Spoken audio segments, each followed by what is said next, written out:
이번 주제는 복지 포퓰리즘을 경계하자입니다. 포퓰리즘이란 간단히 말하면 일반 대중의 인기에 영합하는 정치 행태를 말합니다.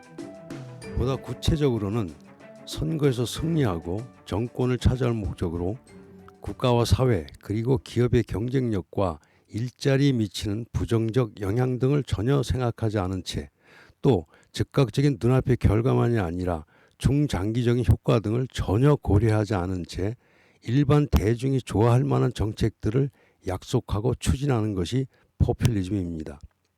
그리고 그런 포퓰리즘의 결말은 현재 베네수엘라에서 벌어지고 있는 것처럼 언제나 참극으로 이어집니다.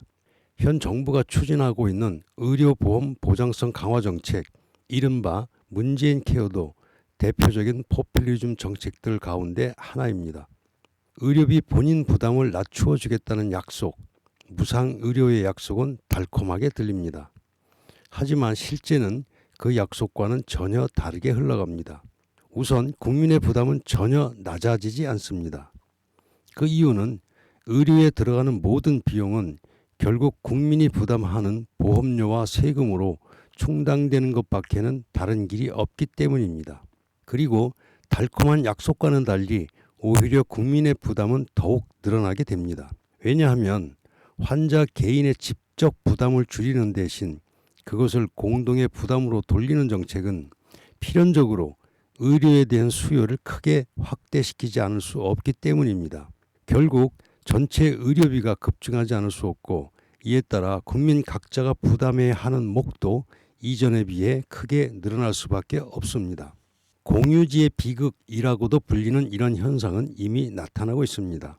정부 정책에 따라 2018년 10월부터 환자가 대부분의 비용을 부담하던 MRI 검사비가 대폭 줄어들었습니다. 당초 예상에 따르면 이 정책으로 인해 건강보험 재정 지출이 연간 1,642억 원 증가할 것으로 보았습니다.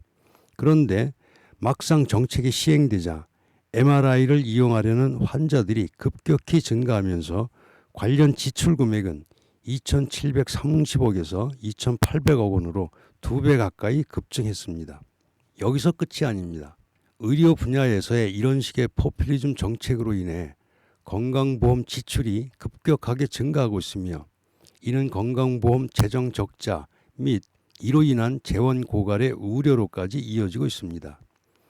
연구자에 따라 차이가 있기는 하지만 한 연구에 따르면 이르면 2년 후인 2022년부터 건강보험 누적 적립금이 적자로 전환되고 그 후 4년 후인 2026년에는 누적 적자 규모가 120조 원, 또 그로부터 2년 후인 2028년이 되면 누적 적자 규모가 무려 234조 원을 넘어서게 된다고 합니다.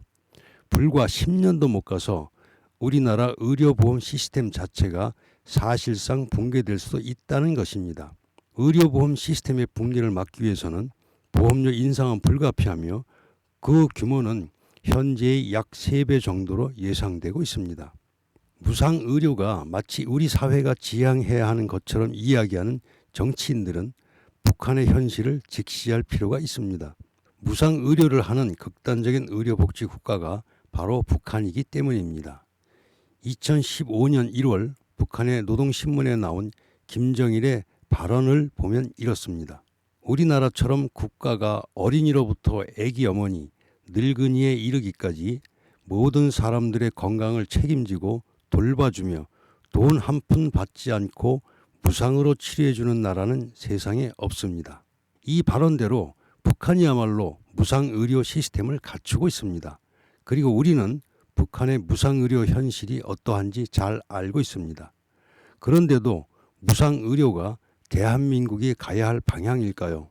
독일에서 경제장관과 수상을 역임하면서 라인강의 기적을 이룬 에르하르트는 분배와 복지를 강조하는 정치인들과 유권자들에 대해 아무리 원자폭탄이 가능한 세상이라도 생산하는 것 이상으로 소비하는 것은 불가능하다면서 복지와 분배를 앞세우는 것은 유치한 사고방식이라고 비판했습니다.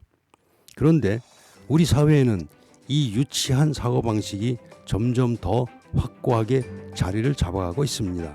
지옥으로 가는 길은 장미꽃으로 장식되어 있다는 경구를 되새겨 보아야 합니다.